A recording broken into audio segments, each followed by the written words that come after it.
স্বাগত জানাচ্ছি এটিএন বাংলার নিয়মিত আয়োজন এটিএন বিজনেস অ্যান্ড ফাইন্যান্স। দর্শক, আপনাদের সাথে আছি আমি অর্পা হাসান। আজকে আমাদের আলোচনার মূল বিষয় বর্তমান অর্থনীতিতে ব্যাংক লোন এবং কালো টাকার প্রভাব। এ ব্যাপারে কথা বলার জন্য আমাদের স্টুডিওতে আজকে উপস্থিত আছেন দুজন অর্থনীতি বিশ্লেষক। আমার সাথে আছেন মাহফুজ কবির, অর্থনীতি বিশ্লেষক, এবং আমার সাথে আরও আছেন ব্যারিস্টার মাসিব হোসেন, একজন অর্থনীতি বিশ্লেষক। জনাব, আমি আপনাদের সাথে প্রথমেই কথা বলতে চাই কালো টাকা নিয়ে। একটু যদি জানতে চাই অর্থনীতির ভাষায় কালো টাকা কাকে বলে এবং কালো টাকা সাদা করাকে আমরা কি বুঝি, এবং কালো টাকা সাদা করার মাধ্যমে দেশ ক্ষতিগ্রস্ত কিভাবে হচ্ছে এবং কিছুটা উপকৃতও হচ্ছে আমরা জানি, সেটা কিভাবে হচ্ছে? হ্যাঁ, ধন্যবাদ। খুব গুরুত্বপূর্ণ বিষয় নিয়ে আজকে আমরা কথা বলছি। আসলে কালো টাকার বিভিন্ন রকমের সংজ্ঞা রয়েছে, তবে একটা বিষয় হচ্ছে কি যে টাকার উপার্জনের পরে আসলে কর দেওয়া হয় না, তো সেটাই আসলে কালো টাকা হয়ে যায়। এবং এর মধ্যে আসলে দুটো ভাগ রয়েছে। একটি হলো যে আসলে অবৈধভাবে উপার্জিত অর্থ, এবং সেটা ঘুষ দুর্নীতি এগুলোর মাধ্যমে হতে পারে, বা কালোবাজারি তো বা চোরাচালান এগুলোর মাধ্যমে একটা বড় অর্থ সেটা চলে আসে কালো টাকার মধ্যে। আর একটা হচ্ছে যে অপ্রদর্শিত অর্থ, যেটি আসলে এই পদ্ধতিগতভাবে অপ্রদর্শিত হয়ে গেছে। মানে সেটা ফ্ল্যাট বাড়ি এগুলো বিক্রি করার পরে বা জমি বিক্রি করার পরে দেখা গেলো যে যেটা ভ্যালুয়েশন, যেটা মানে গভর্নমেন্টের যে রেটটা রয়েছে, তো সেই রেট আসলে বিক্রি হচ্ছে না, বেশি দামে বিক্রি হচ্ছে। তো তখন কি হয়, যিনি এইটার মালিক, যিনি বিক্রি করলেন, তার কাছে তো অতিরিক্ত অর্থ চলে আসলো। বা ব্যবসার সময় আর কি অনেক সময় যেটা দেখা যায় যে হয়তো ব্যালেন্স শিট যখন তৈরি করে বা অডিট রিপোর্ট যখন করে, তখন হয়তো অনেক সম্পদ বা আয় সেগুলো দেখানো যায় না, তো এবং ট্যাক্সও দেওয়া হয় না সেভাবে। তো এই সমস্ত কারণে পদ্ধতিগতভাবে আসলে কতগুলো টাকা কালো টাকার মধ্যে চলে যায়। তো এনবিআর কিন্তু খুব পরিষ্কার করে বলে দিয়েছে যে যখন কালো টাকা সাদা করা হবে, তখন কোন টাকা সাদা করা যাবে, কোন টাকা করা যাবে না। মানে ঘুষ দুর্নীতির মাধ্যমে বা অবৈধভাবে যে অর্থটা উপার্জিত হলো, সেটা আসলে সাদা করা যাবে না, সেটা তাদের পরিষ্কার করে বলা আছে। এবং এই কারণে অনেক সময় আমাদের কনফিউশন হয়ে যায় যে যখন সরকার আসলে সুবিধাটা দেয় যে অপ্রদর্শিত অর্থ এটা বৈধ করা যাবে, তখন কিন্তু একেবারে পরিষ্কার করে বলে দেওয়া হয় যে শুধুমাত্র পদ্ধতিগত কারণে যেগুলো অপ্রদর্শিত হয়ে গেছে বা কালো হয়ে গেছে, তো সেগুলোই শুধুমাত্র এই সুবিধাটা পাবে, অন্য কোনো কিছু পাবে না। তো কিন্তু আসলে সাধারণ মানুষের মধ্যে এই বিষয়ে ধারণা নেই, তো এই কারণেই আসলে এই যে সমস্যাগুলো বা বিতর্কগুলো তৈরি হচ্ছে। তবে বিষয়টা হচ্ছে কি, যে যখন আসলে সুবিধাটা দেওয়া হচ্ছে, তখন কিন্তু নির্বিচারে এ সুবিধা সবাই ভোগ করছে। মানে এখানে কালো টাকার যারা অবৈধভাবে উপার্জন করলেন, তারাও যেরকমভাবে পাচ্ছেন এবং অন্যরাও হয়তো সেভাবে পাচ্ছেন। তবে যারা ব্যবসায়ী বা যারা হচ্ছে এই যে পদ্ধতিগতভাবে একটু দূরে চলে গেছেন, একটু বাইরে চলে গেছেন, তারা এই সুযোগটা কম নেন। অনেক রকমের ভয় থাকে তাদের মধ্যে যে তারা আসলে কোনো সমস্যায় পড়বেন কিনা। তো এই সমস্ত কারণে আমি মনে করি যে আসলে যে বিতর্কটা এসছে সেটি নিয়ে আলোচনা করা উচিত, এবং যেটা অবৈধভাবে আসলে যে কালো টাকা তৈরি হয়েছে, তো সেটার কোনোভাবেই যেন সুযোগ না পায় আসলে সাদা করার। তো সেই ব্যবস্থাটা পরিষ্কারভাবে এটা ইমপ্লিমেন্টেশনে আসতে হবে। মানে এনবিআরকে ওই জায়গাতে পরিষ্কার করতে হবে, যখন তারা কেউ হয়তো কালো টাকা নিয়ে যান সাদা করার জন্য, তখন ওইটার বিচার বিবেচনা করার দায়িত্ব কিন্তু এনবিআরের, এবং সেই দায়িত্ব যদি পালন করা না হয়, তখনই কিন্তু সমাজে কালো টাকার আধিপত্য, এখানে বিভিন্ন রকম সম্পদ গড়ে তোলা, রিসর্ট গড়ে তোলা, বিভিন্ন রকম ব্যবসা প্রতিষ্ঠান করা এবং সেটা পরিচালনা করা, সেগুলো কিন্তু তখন বেশি আসে, এবং তখন অর্থনীতিতে একটা বিশৃঙ্খল অবস্থা তৈরি হয়। ধন্যবাদ আপনাকে। জনাব মাসিব হোসেন, আমি আপনার কাছে জানতে চাই এই যে কালো টাকার আধিপত্য বিস্তার রোধে বর্তমান যেই আইনগুলো আছে, সেগুলো আপনার মতে যথেষ্ট কিনা? ধন্যবাদ আমাকে আমন্ত্রণ করার জন্য। দেখেন, মাত্র আমাদের সম্মানিত অতিথি যে কথাটা বললেন যে এনবিআর এর যে বিষয়টা, এখন আমাদের দুইটা এন্টিটি আছে যেটা অ্যাট পার ওয়ার্ক করে। একটা হচ্ছে গিয়ে অ্যান্টি কারাপশন কমিশন, আর একটা হচ্ছে গিয়ে এনবিআর। এনবিআর বলে দিচ্ছে যে আমরা কালো টাকাকে সাদা করার জন্য একটা পার্টিকুলার অ্যামাউন্ট অফ মানি তোমরা পে করো, আমরা সেটাকে লিগালাইজ করার একটা স্কোপ। ইটস নট লিগালাইজ, এটা হচ্ছে আমরা এটাকে অ্যাপ্রুভ করে দিচ্ছি। প্রবলেমটা হচ্ছে অ্যান্টি কারাপশন কমিশন। এখন এই যে দুইটা বডির মধ্যে কোঅর্ডিনেশনটা যদি না হয়, অ্যান্টি কারাপশন কমিশন বলছে যে না, আমাদের চোখে যদি আমরা দেখি কোনো মানি কারাপশনের মাধ্যমে আর্ন করে, corruption definition wide, extremely wide, সেই ক্ষেত্রে কিন্তু আমরা সেটাকে কিন্তু আমরা প্রতিনিধিত্ব করব। অ্যান্টি কারাপশন কমিশন সাহিত্য সচেতন সংস্থা, যেটার কোনো পার্টিকুলার মিনিস্ট্রি আন্ডার রেগুলেটেড না, একদম স্ট্রেট হবে প্রেসিডেন্ট থেকে তাদের কমিশনারগুলো অ্যাপয়েন্টমেন্ট হয়। অন দ্য কন্ট্রারি, এনবিআর আবার হচ্ছে গিয়ে একটা পার্টিকুলার মিনিস্ট্রি আন্ডারে, যারা হচ্ছে গিয়ে বাংলাদেশে রেভিনিউ কালেকশনের দায়িত্ব হচ্ছে তাদের।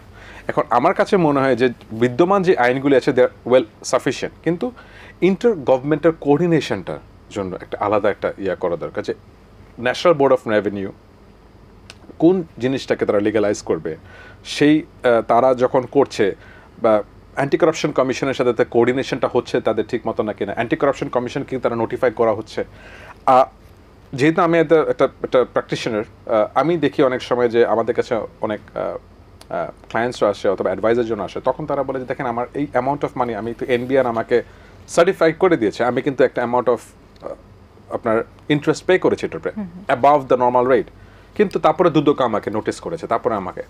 তো এই জায়গাগুলোতে যদি কোঅর্ডিনেশনটা যদি না হয়, যতই কালো টাকা সাদা করার একটা স্কোপ থাকুক, অনেক মানুষজন এটা আসবে না, কারণ তাদের মধ্যে ভয় থাকবে যে আমি যদি এনবিআর এ যদি ডিক্লেয়ার করি, কথার কথা একটা জমি আমি একটা আন্ডার ভ্যালুতে আমি পারচেস করেছি, প্রপার ভ্যালুটা আমি ডিসক্লোজ করা হয়নি, অথবা একটা টাকাটা আসছে বিদেশ থেকে যেটাকে তখন ডিসক্লোজ করা হয়নি, হুন্ডির মাধ্যমে আসছে। এই ইনফরমেশনটা যদি আমি এনবিআরকে দিই কোনো, তখন কি দুদক আবার কোনোভাবে যদি এটা জানতে পেরে, তখন যদি আমার এগেনস্ট যদি অ্যান্টি কারাপশন কমিশন আইনের আন্ডারে যদি মামলা হয়, তখন তো আমি ক্রিমিনাল অফেন্সে চলে যাব। তার থেকে ভালো আমি এটাকে নাই ডিসক্লোজ করি। এটাও কিন্তু অনেকের একটা অ্যাংজাইটি থাকে। না মনে যে এটা কোঅর্ডিনেশনটা করাটা খুব ভেরি ইম্পর্টেন্ট এনবিআর আর অ্যান্টি কারাপশন কমিশনের মধ্যে। আচ্ছা, তো সেই ক্ষেত্রে আপনি যে ভয়ের কথাটা বলছিলেন যে অনেকে হয়তো বা বলতে চাইবে না, তার বিরুদ্ধে অন্য ধরনের এলিগেশনস আসতে পারে, তো সেই ক্ষেত্রে এইটাকে কিভাবে ব্যালেন্স করবে, মানে মানুষকে কিভাবে উৎসাহিত করবে যে তার এই ধরনের কালো টাকা উপার্জন হয়েছে, এখন সেটাকে সাদা করার যেই সুযোগটা সে কিভাবে নিতে পারবে বলে আপনার মনে হয়? আমার কাছে যেটা মনে হয় যে একটা ফাইন লাইন করে দেওয়া উচিত, যে আমরা কোন জায়গাগুলোকে আপনার মানে স্টপ হবে, এই ডিমার্কেশনটা যদি না করা হয় তাহলে দেখেন কয়েকদিন আগে একটা নিউজ আসলে একটা গাড়ি রাস্তা আমাদের রেখে একজন চলে গেছে, কে বা কাহারা একজন রেখে চলে গেছে, ধরে নেওয়া হচ্ছে যে তার এটা এই অ্যামাউন্ট, এই গাড়িটার যে সোর্স অফ ফান্ড এটা আনডিসক্লোজড। আচ্ছা, অনেক জায়গায় দেখা যাচ্ছে হচ্ছে যে আপনার মানে রিসর্ট, এই যেটা বললো অনেক জায়গায় রিসর্ট হচ্ছে গভর্নমেন্ট অফিসিয়ালসদের নামে। কিছুদিন আগে আমরা এক গভর্নমেন্ট অফিসিয়ালে দেখলাম হচ্ছে কি তার অনেকগুলি ওয়েলথ পাওয়া যাচ্ছে, কোনো একটা সোশ্যাল মিডিয়াতে তার ছেলে কিছু একটা ইয়ে করার পরপরই এটা অনেক কিছু নিয়ে কথাবার্তা হলো। এখন এই বিষয়গুলোকে নিয়ে হচ্ছে গিয়ে কনসার্নটা, যে আপনার যদি আমাদের ফাইন্যান্স সেক্টরের মধ্যে যদি স্পেসিফাই করে দেওয়া থাকে যে আমরা এই ডিমার্কেশন, এই লাইনটা আমরা ড্র করলাম, এর এক্সিড যদি হয়, ইন দ্যাট কেস আমরা কিন্তু ইয়া করবো না।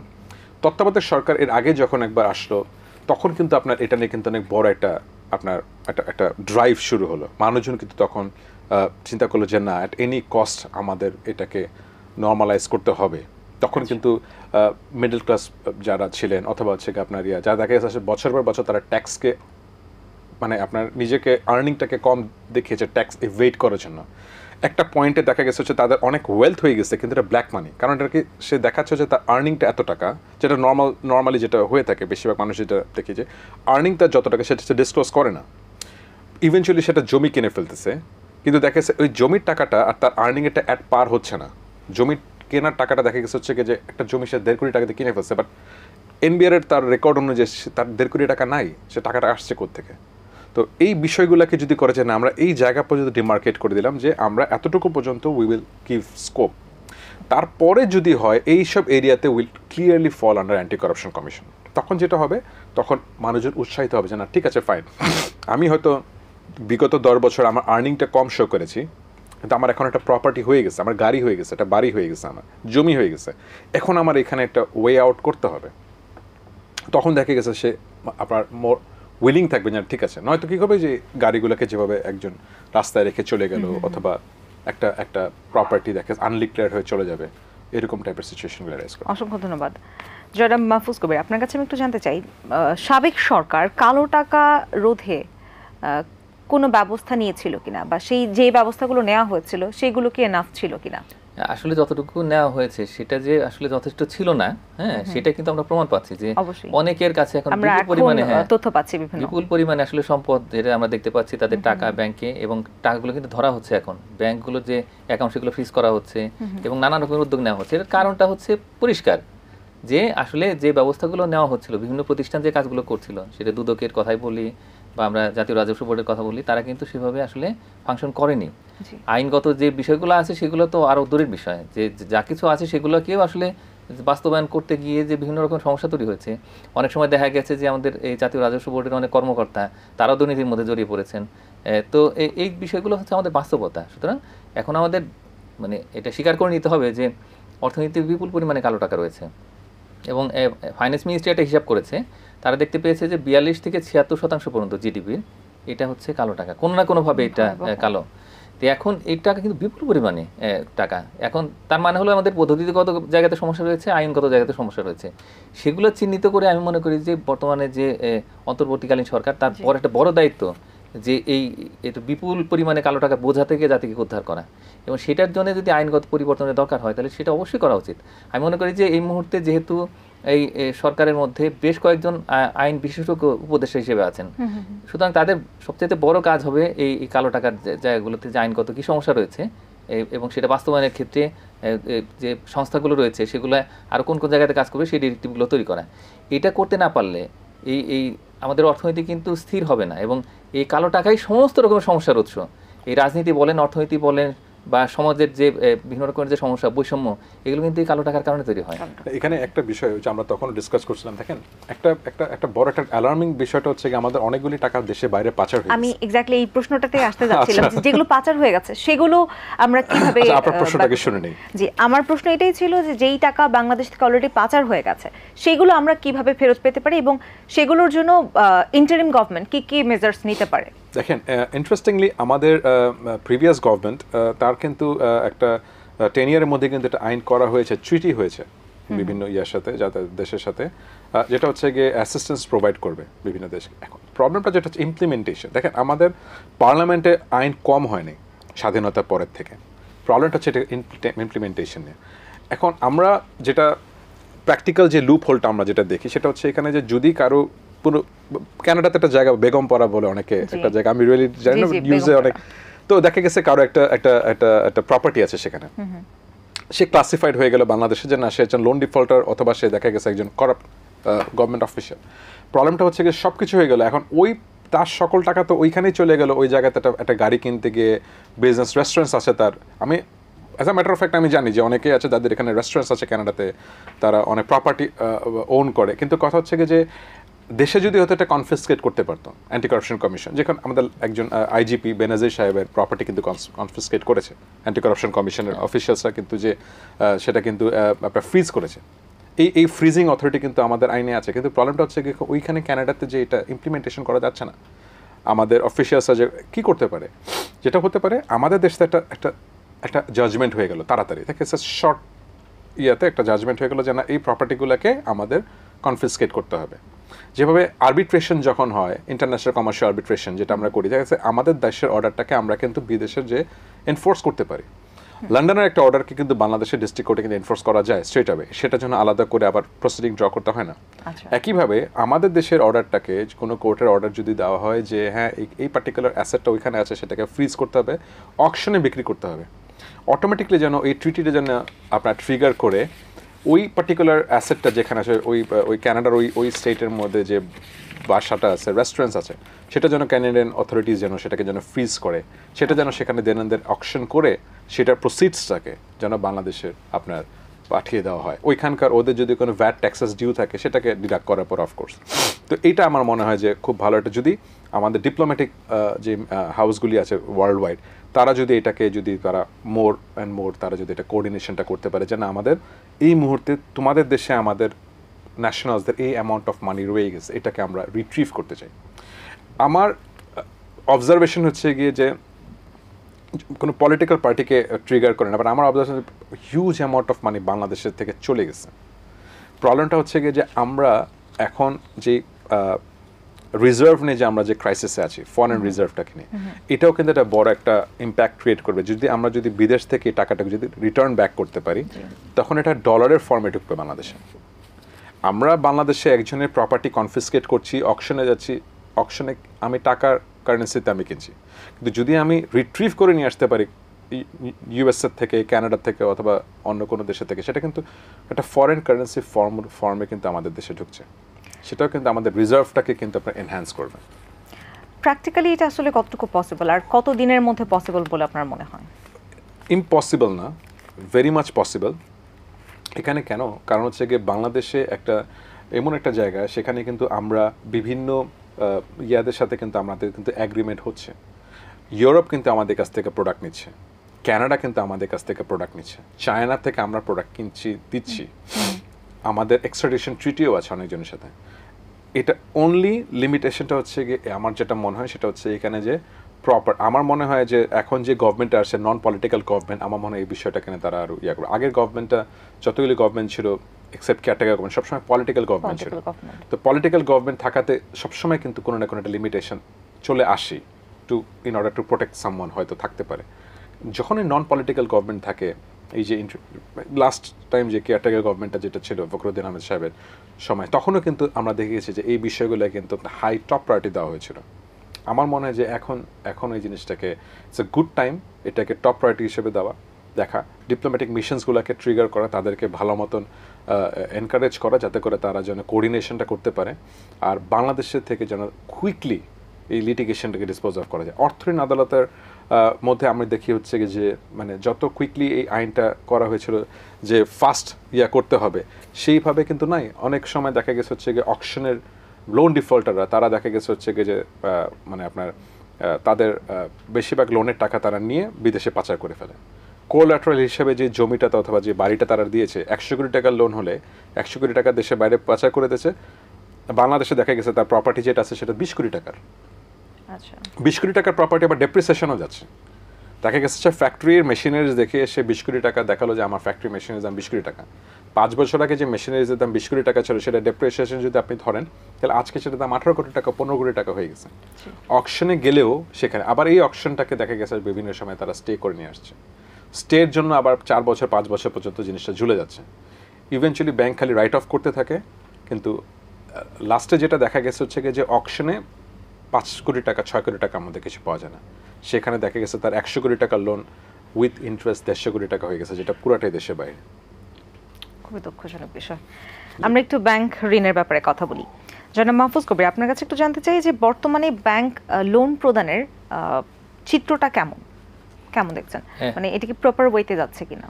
হ্যাঁ, আসলে প্রপার ওয়েতে যাচ্ছে না, সেই কারণে কিন্তু অনেকে খেলাপি হয়ে যাচ্ছে। মানে এই মুহূর্তে খেলাপি ঋণের পরিমাণ কত, মানে বাংলাদেশ ব্যাংক যে হিসাব দিয়েছে গত জুন পর্যন্ত সেটা প্রায় 1,82,000 কোটি টাকার মতো কিছুটা।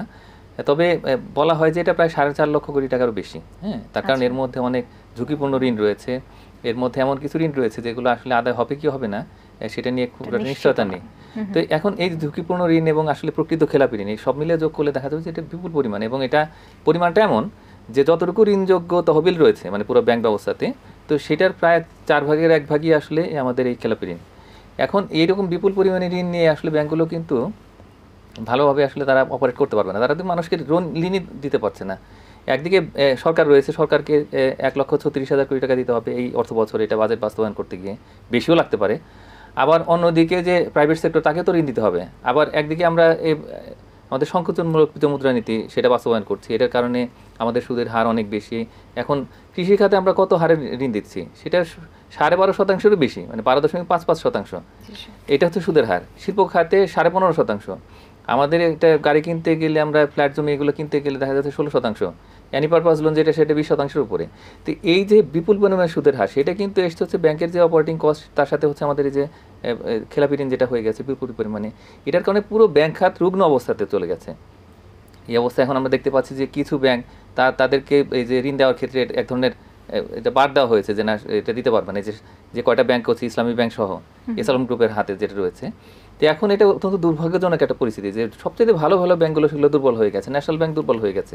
তো এখন এই সব মিলিয়ে আসলে ঋণ অবস্থা যেটা রয়েছে সেটা আপনারা দেখতেই পাচ্ছেন যে এখন ব্যাংকগুলো ঠিকমতো অপারেট করতে পারছে না, বিপুল পরিমাণে খেলাপি ঋণ এটা জমা হয়ে গেছে, আরও নতুন নতুন খেলাপি আসছে। তার কারণে এখন যে ব্যবসা বাণিজ্যের পরিস্থিতি বিনিয়োগ তো ভালো হচ্ছে না, আমাদের যে ডলার ক্রাইসিস রয়েছে এই কারণে ইম্পোর্ট এক্সপোর্ট ঠিক মতো হচ্ছে না। তো এটার কারণে যেটা হবে যে সামনের দিনগুলোতে আরও কিছু খেলাপি হবে, সেটা আমাদের ধরে নিয়ে তারপর পুরো যে ব্যাংক ব্যবস্থা কীভাবে সাজাতে হবে তো সেগুলোর কথা ভাবতে হবে। জি, ধন্যবাদ।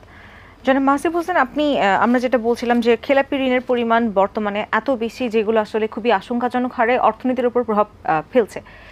এত ঋণ খেলাপি হয়ে গেল কেন বাংলাদেশ? এত বছর কি এগুলো মনিটর করা হয়নি ঠিকমতো, বা একজন ব্যক্তি যখন ঋণের পর ঋণ নিয়ে যাচ্ছে এবং সে সময় মতো পরিশোধ করছে না, এটা আসলে কিভাবে মনিটর করা উচিত ছিল বলে আপনি মনে করেন? জি, এটা আমাকে রিমাইন্ড করে এই পুরো ডিসকাশনটা। গতকাল না তার আগের দিন আমি একটা অ্যান্টি কারাপশন কমিশন একটা কমপ্লেন দিলাম আমি আমার ক্লায়েন্টের জন্য। এখানে স্টোরিটা যদি বলি তাহলে আপনার অ্যান্সারটা আপনি কিছুটুকু পেয়ে যাবেন। সে সব কিছুতে তার ডকুমেন্টস কমপ্লায়েন্ট, এটা আমেরিকান কোম্পানি, ভদ্রলোক হচ্ছে ডুয়াল ন্যাশনালিটি মেনটেন করেন। একটা আমেরিকা, সে বাংলাদেশে তার একটা ইন্ডাস্ট্রি ওপেন করবে স্পাইস পাউডার বানানোর জন্য। তো সে ডকুমেন্টসগুলি সব সোনালী ব্যাংকে, আমি একটা পার্টিকুলার ব্রাঞ্চে, সে সব কিছু ডকুমেন্টস দিল, সব কিছু ঠিক আছে। তাকে বলা হচ্ছে 5% অফ দ্য লোন অ্যামাউন্ট যেটা আমরা তোমাকে দিব, এটা প্রজেক্ট লোন, দুইটা লোন, একটা প্রজেক্ট লোন, একটা ওয়ার্কিং ক্যাপিটাল সিসি লোন, সেটার 5% আমাদেরকে তিনজন তাকে বলো যে আমাদেরকে আপনি যদি অ্যারেঞ্জ করে দেন, ইন দ্যাট কেস আমরা আমাদের এনওসি আমরা সব কিছু প্রসেস করবো যাতে আপনি লোনটা পেয়ে যান। এখন ফর্মুলাটা আপনি দেখেন জিনিসটা, আমার এই ক্লায়েন্ট করলো কি, এই লোক সে আর এদিকে প্রসেস না করে সে বললো যে না, this is ethically incorrect. Say anti corruption কমিশনের কাছে যে একটা কমপ্লেন করলো এই সোনালী ব্যাংকের 3 জন অফিসারের এগেইনস্টে।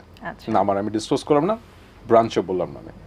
এখন কিন্তু যাদের মধ্যে লুপ হোলস আছে তারা কি করবে? কথার কথা যে তার দেখা গেছে হচ্ছে তার ডকুমেন্টেশন প্রপার নেই, তখন কি করবে? তখন কিন্তু সে অ্যান্টি কারাপশন কমিশনে যাবে, সে 5% টাকাটা দিয়ে দিবে।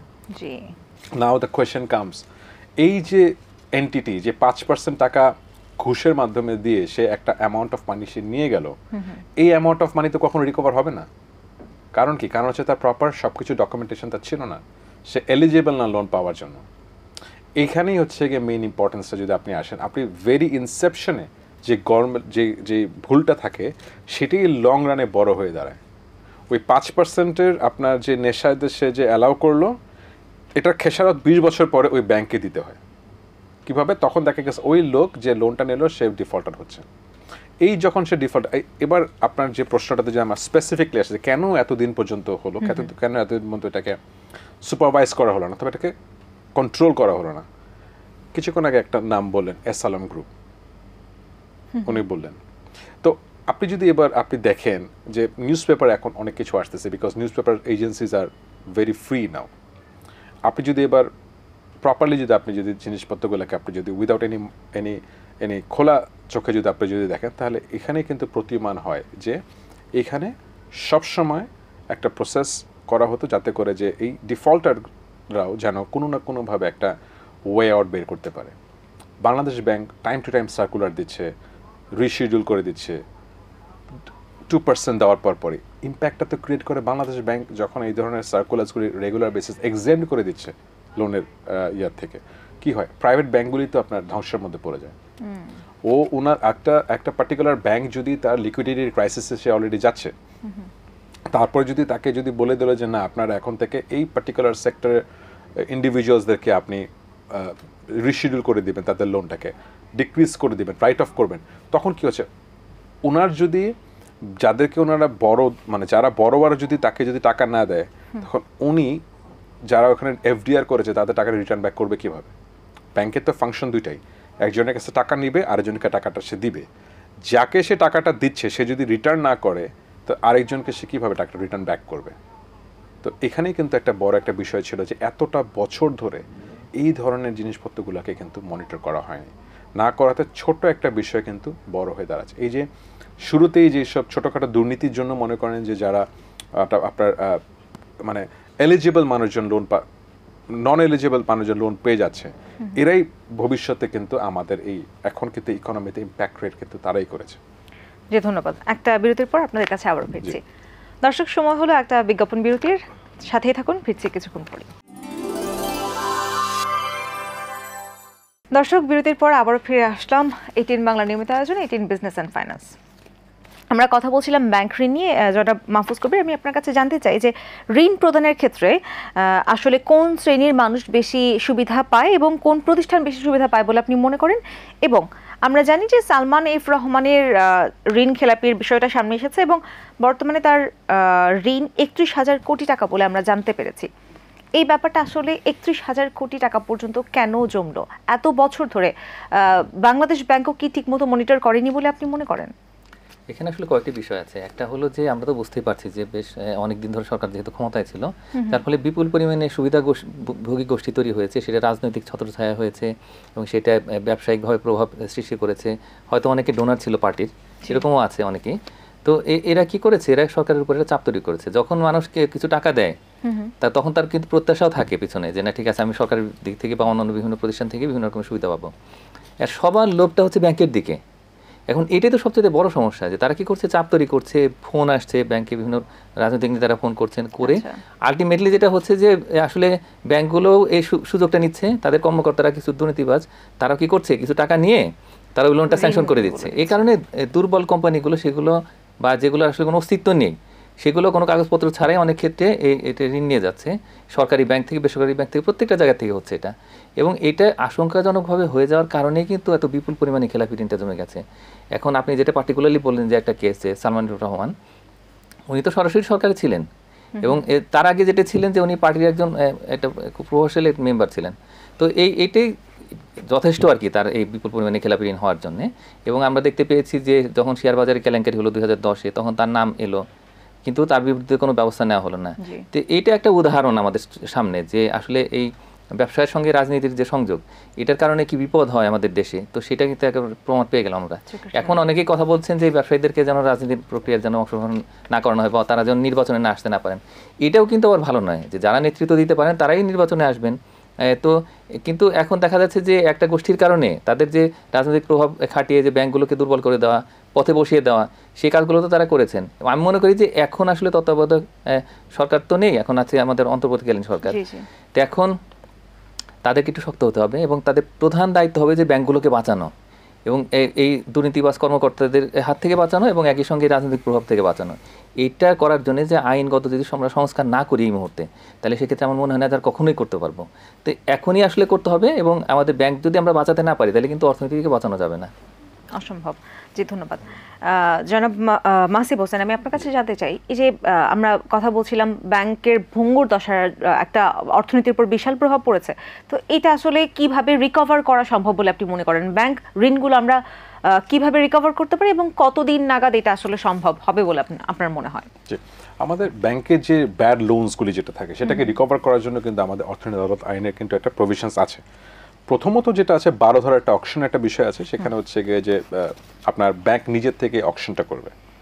এবার প্রবলেমটা যেটা হয় সেটা হচ্ছে, এখানে যখন কথার কথা একটা এবিসি ব্যাংক, সে এই ব্যাংকটা, আমি কোনো পার্টিকুলার ব্যাংকের নাম না, সেই ব্যাংকটা একটা পার্টিকুলার লোন ডিফল্টারের একটা অ্যাসেট আছে, সেটা দেখা গেছে একটা বাড়ি আছে, সেটার দাম 50 কোটি টাকা, কথা সেটা অকশনের জন্য নিউজ পেপার অ্যাডভার্টাইজমেন্টটা সে দিল। Auction most of the time এই অকশনটা হয় না।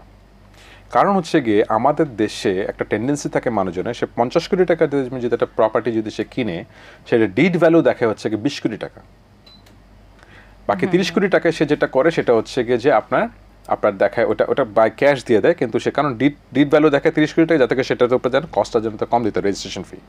এই জন্য অনেক সময় অকশনে যে মানুষজন প্রপার্টি কিনতে স্বাচ্ছন্দ্য বোধ করে না, কিনেন না। 12 ধরা অকশনটা মোস্ট অফ দ্য টাইম আপনার কোনো ফ্রুটফুল কিছু নিয়ে আসে না। তখন সে বাধ্য হয়ে তার অর্থনীতি আদালত আইনের আন্ডারে তার মামলা করতে হয়। মামলা করার পরে সেখানে মিডিয়েশনের স্কোপ থাকে, সেটা লং টাইম চলে যায়। তারপরে আবার কিছু একটা অর্ডার এগেন্স্টে হাইকোর্টে চলে যায়, হাইকোর্ট থেকে একটা স্টে নেয়, হাইকোর্ট আবার বলে দেয় কিছু টাকা জমা যাও, এই 5 কোটি টাকা 10 কোটি টাকা জমা দিয়ে আবার দেখা গেছে হচ্ছে এক্সটেন্ড করে দিল 50 কোটি টাকার লোন। ইভেনচুয়ালি এটা রিকভার করতে করতে অনেক বছর সময় চলে যায়, লোনের অ্যামাউন্টটা বাড়তে থাকে, কারণ প্রিন্সিপালের সাথে ইন্টারেস্ট অ্যাড হয়। এখন এটার সাথে আমরা যদি একটু ভিন্ন ওয়েতে চিন্তা করি, যে বিদেশে অনেকগুলি দেশে কিছু, ক্যানাডাতে যেটা হয়, পার্টিকুলারলি আমি ক্যানাডাতে যদি আমি দেখি, কারণ আমার যেহেতু প্রফেশনাল অনেক সময় করতে হয়, একটা লোন যদি ডিফল্টার হয়, কেউ ব্যাড লোন হয়, তো ব্যাংকসগুলি যেটা করে, বিভিন্ন আপনার রিকভারি এজেন্সিস থাকে, তাদের কাছে যেটা থাকে সেটা হচ্ছে কি, তারা দেখে ইনফ্যাক্ট এরকম অনেক অফিসেসগুলি অনেক জায়গায় এখন ফর্ম করেছে, তারা বিভিন্ন ব্যাংকের সাথে তারা কোঅর্ডিনেট হয়ে কাজ করে। তাদের কাজ হচ্ছে কি, ব্যাংক তাদেরকে কল করে, আমার এরকম একটা লোন আছে, কথার কথা এটা loan defaulter, it's a bad loan, আমি কি করব? তখন সেই এজেন্সি বলে যে আমরা এটা টেক ওভার করতেছি। বিষয়টা যেটা থাকে, সেই এজেন্সি আপনার তার কাছে থাকে, সে তখন যে সে ডিফল্টারের সাথে সে যোগাযোগ করে, ডিফল্টারকে বলে যে ইউ আর অলরেডি ডিফল্টার, আপনি এখন এইখানে আপনার প্রপার্টি আছে, এটা অকশনে যাবে, আমরা আপনার এটাকে করে দিতে পারি। ডিফল্টার হয়তো বলছে না, আমার প্রপার্টির দাম এত টাকা, ব্যাংক করলে তো এত টাকা পাবে। তখন সেই এজেন্সির সাথে ব্যাংকের যে রিলেশনশিপটা থাকে, এজেন্সি যদি টাকাটা রিকভার করে নিয়ে আসতে পারে, 15 থেকে 20% এজেন্সি কমিশন পাবে। এই জন্য এজেন্সি খুব আগ্রহী থাকে এটা তাড়াতাড়ি করে ফেলার জন্য। এজেন্সি যে তখন তাকে নেগোশিয়েট করে যে ডিফল্টারের সাথে, যে তোমার প্রপার্টিটাকে আমরা সেল করায় দিই, আমরা আমাদের নিজেদের ফোরামের মাধ্যমে যে কোনোভাবে সেল করায় দিই, তোমাকে এত টাকা আমরা দেওয়ার ব্যবস্থায় ব্যাংক এত টাকা দিতে, কারণ তার একটা আগ্রহ থাকে যে 15 থেকে 20% টাকা সে ওখান থেকে কমিশন হিসাবে সে পাবে সেটা। অনেক সময় তারা যেটা করে একটা রেসিডেন্সিয়াল একটা একটা এন্টিটিকে তারা কিনে একটা স্পেসকে কিনে তারা কমার্শিয়াল করে ফেলে। আচ্ছা, তো এখানে ব্যাংকও হ্যাপি থাকতেছে, ডিফল্টারও সেও দেখে গেছে হ্যাপি হচ্ছে, ডিফল্টার আবার এখান থেকে লিকুইডেটারও হচ্ছে না, অথবা সে ব্যাংক্রাপ্টও হচ্ছে না। ডিকোডারকে এই অপশনসগুলি তারা বোঝে। দেখো, ব্যাংক যদি তোমার এগেনস্টে মামলা করে তুমি কিন্তু ব্যাংক্রাপ্ট হয়ে যাবে, তোমার নাম কিন্তু ক্রেডিট রিপোর্টিংয়ে চলে যাবে, তুমি কিন্তু আর কখনো কোথাও থেকে লোন নিতে পারবে না, রাদার তোমার কিন্তু আবার জেলও হবে। তখন তারা ডিফল্টার অনেক লুক্রেটিভ অফার দেয়, রাদার আমাকে দাও, আমরা টেক ওভার করি তোমার এটাকে, আমরা ব্যাংকে সব কিছু বুঝাই দিই, তোমাকে আমরা একটা সেফ এক্সিট দিই, আমরা ইন দ্য মিন টাইম আমরা জিনিসটাই করি। এই প্রসেসটা কিন্তু আমাদের দেশে কিন্তু আনা যেতে পারে। তাহলে যেটা হবে সেটা হচ্ছে একটা প্রসেসের কথা অ্যাবসলিউটলি, তাহলে যেটা হবে কি কোর্টের ভিতরে যে দ্বারস্থ হয়ে যে পুরো একটা একটা একটা একটা লিগ্যাল ফ্রেমওয়ার্কের মধ্যে এসে যে অনেক সময় দেখে, ইনফ্যাক্ট কোর্টের সমস্যাটা কি, কোর্টে কিন্তু মানুষ কোর্ট চিন্তা করে জাস্টিস করার জন্য, কোর্ট ব্যালেন্স করে ব্যাংকের একটা টাকা দিতে গিয়ে আবার কোনো মানুষকে ইনজাস্টিস হচ্ছে না কিনা। তখন একটা লোক যদি কোর্টে দ্বারস্থ হয়ে বলে যে না আমাকে 5 বছরের সময় বাড়াই দেন, 2 মাসের সময় দেন, কথার কথা, কোর্ট কিন্তু চেষ্টা করে ঠিক আছে ফাইন, এই সিটিজেনটা আমার কাছে আসছে, তাকে কিভাবে ইজ করে দেওয়া যায় তার প্রবলেমটাকে। কিন্তু এই যে এই ফর্মুলাতে কিন্তু হচ্ছে গিয়ে সবাই কিন্তু উইন উইন সিচুয়েশনে থাকে। জি জি। তো আমার মনে হয় যে এই ধরনের একটা স্কিম ডিফল্টাররা আসলে মানে একটা টাইম পরে গিয়ে আগ্রহী হবে যে তারা যাতে ঋণটা পরিশোধ করে দেয়। আর মাঝখান থেকে যেটা হয়, এই যে এজেন্সি যারা এই টেক ওভারটা করে, লোনটাকে টেক ওভার করে, তারা আবার যেটা করছে সেটা আরেকটা একটা আপনার স্টার্ট আপের মতন তারা দাঁড়িয়ে যায়।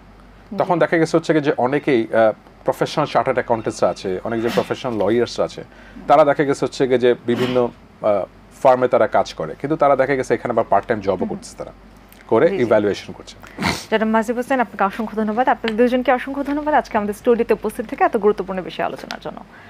দর্শক, আমাদের আজকের আলোচনার বিষয় ছিল বর্তমান অর্থনীতিতে ব্যাংক লোন এবং কালো টাকার প্রভাব। আমরা কথা বলেছি এবং বর্তমানে আমরা জানি এটা আসলে খুব বড় একটা দুশ্চিন্তার বিষয় হয়ে গেছে, এবং আমরা সবাই আশা করছি ইন্টারিম গভর্নমেন্ট এই দুটো ব্যাপারে কাজ করবে এবং অতি শীঘ্রই আমরা এই দুর্দশা থেকে মুক্ত হব। এই ছিল আমাদের আজকের পর্বে, দেখা হবে পরবর্তী পর্বে। সেই পর্যন্ত সবাই ভালো থাকুন, সুস্থ থাকুন, এটিএন বাংলার সাথেই থাকুন।